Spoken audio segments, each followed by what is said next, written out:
Hello friends!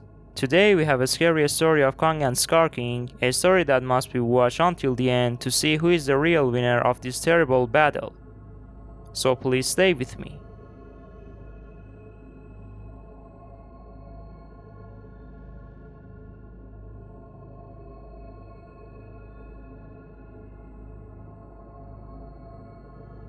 Kong hadn't felt this cold since the glaciers of the outside world. The air in Hollow Earth wasn't just cool, it was a gnawing chill that seeped into his bones. The silence was worse, broken only by the dripping of unseen water and the pounding of his own terrified heart. He shouldn't have come. The tremors, the whispers from the elders, they all pointed to this, the awakening of the Skar King. Kong, as protector of Skull Island and its depth, had no choice. But a primal fear, older than any legend, clawed at his insides. He rounded the corner, bioluminescent fungi casting distorted shadows that danced on the cavern walls. Then he saw it, the Skar King. Imagine a mountain of obsidian etched with glowing scars that pulsed with an unnatural light. Its eyes, however, were the true nightmare, white voids like the stars staring into his soul. Kong felt his own reflection in those eyes, twisted and monstrous. Around the Skar King ride a chorus of nightmares, warped skull crawlers, bloated and pulsating with borrowed power. Their eyes, like their masters, shone with malevolent intelligence. The battle was a blur of bone-crushing blows. Kong's fist met the Skar King's obsidian hive with sickening thoughts. The warped skull crawlers were a constant buzzing annoyance, their claws leaving trails of burning pain. Through the haze, Kong saw a flash of white. Shimo, the young albino skull crawler he'd befriended, a symbol of innocence in this dark place, whimpered in the Skar King's grasp. The white voice locked onto Kong, the creature's voice a chorus of grinding grogs. Join us, Kong. Become king of this wretched realm. All you hold dear on the surface will sleep peacefully. The offer was a poison chalice. But as Kong looked at Shimo, a horrifying realization dawned. The Skar King wasn't just offering power, it was offering oblivion, a peaceful death for the surface world, but at the cost of becoming this monstrosity. Rage, primal and desperate, surged through Kong. He roared, a sound that shook the very foundation of the cavern. He wouldn't be a pawn, wouldn't be the harbinger of death, he'd fight. The battle became a dance of destruction. The caverns groaned under the strain.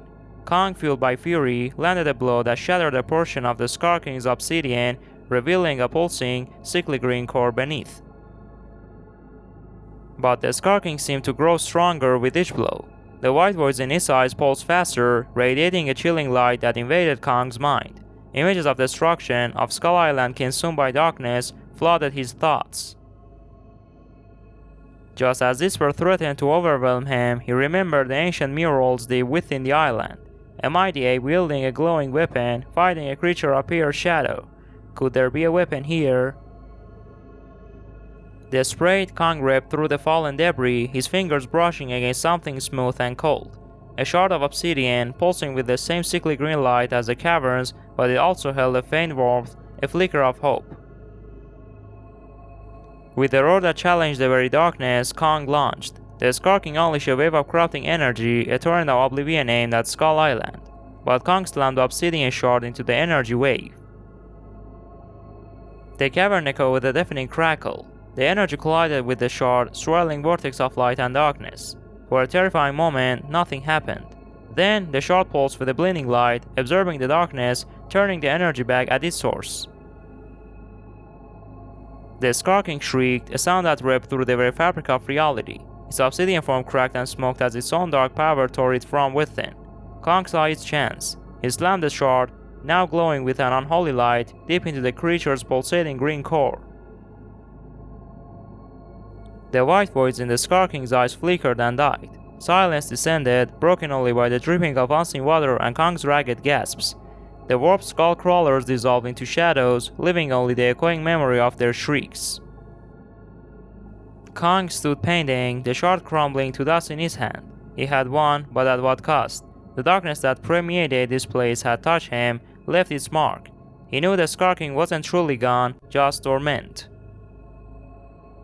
As Kong emerged from Hollow Earth, the world seemed brighter, somehow unreal. He would protect his island, but the fight had changed him. He was no longer just a protector, but a warden, forever vigilant, forever haunted by the White Voice and the chilling whispers of oblivion. Thanks to the viewers and dear friends who watched this story. If you enjoyed today's horror story, please subscribe to the channel, like the video, and write your comments. Are you still enjoying this topic? Write to me in the comments. And I leave you to the great God until Monday.